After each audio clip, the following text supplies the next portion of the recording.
have approved it. And it was a terrible disappointment that we asked on the internet, we asked people to write their congressman, make sure Congress did this. And one congressman wrote back and said to his constituent and said, we understand that the provisions of this act have been overridden by, guess what, COG. So it's another indication that COG is overriding the constitutional and legal provisions that protect us in this country. The word parapolitics, I defined it in my book as, with the CIA in mind, forms of politics in which accountability is consciously diminished. Now, the word is caught on. It's being used by all kinds of people, and it's being used slightly differently today, mostly because of what's happened in Colombia.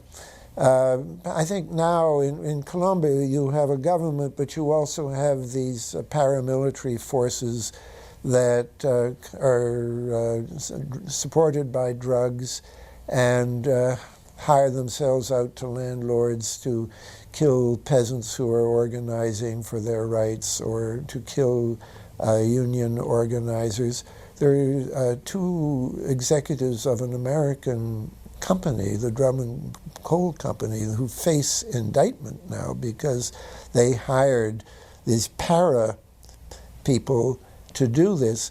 The state is so, it's such a topic of discussion in Colombia. They keep calling the state and the para-state.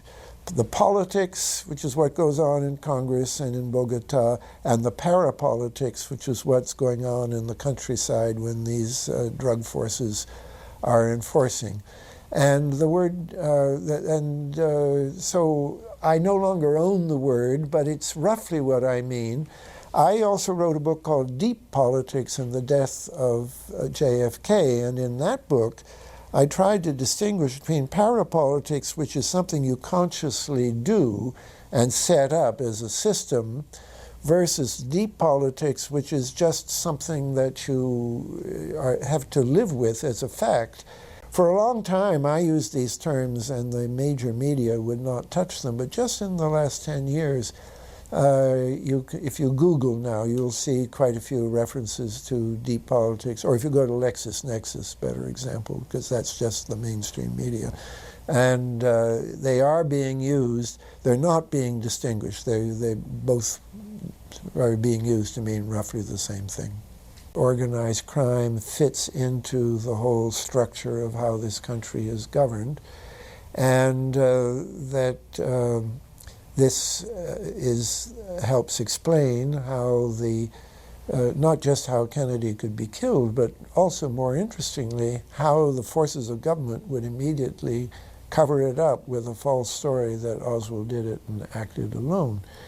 I gave a paper about all three of the big assassinations in the 60s, which was John F. Kennedy, Bobby Kennedy, and Martin Luther King. And there are certain common denominators which I think reinforce what I was saying about Kennedy, John F. Kennedy alone in my book. One is that you find that there's a drug aspect to all three of those killings. There's an organized crime aspect to all three of them. I say this without pretending that I have solved those cases. I wasn't even really trying to solve the cases. I was just trying to understand how a president could be murdered, and this would be essentially absorbed into the culture of the country. We have a guy who's officially blamed for it. Most people don't believe that Lee Harvey Oswald, well, they may believe he pulled a trigger, but they don't believe that he was a lone assassin. And yet, most people don't particularly care about it. We're just having to live with that. I call these events deep events. We've become accustomed to the idea that every now and then something is going to happen, and we just know from the beginning we're not going to get to the bottom of it. And the more they happen, the more reconciled we've become to this state of affairs. The obvious recent example, of course, is 9/11. nobody's claiming we've got to the bottom of 9/11. Even the two chairmen of the committee are saying that there was a lot of falsified information given to their commission, and that the CIA didn't, they relied very heavily on information from the CIA, which they weren't able to deal with the raw data. And they now realize that the CIA was covering up to some extent in their interviews. They were relying on data that came from people who had been tortured, which means that on the face of it, it was not very reliable data. So there's a lot of people who recognize that we don't know the truth about 9/11.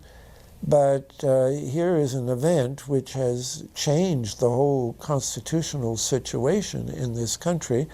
And once again, we're not being allowed to look at it. People are fighting very hard to get a really independent, for the first time, a really independent investigation. And it's proving extremely difficult to do.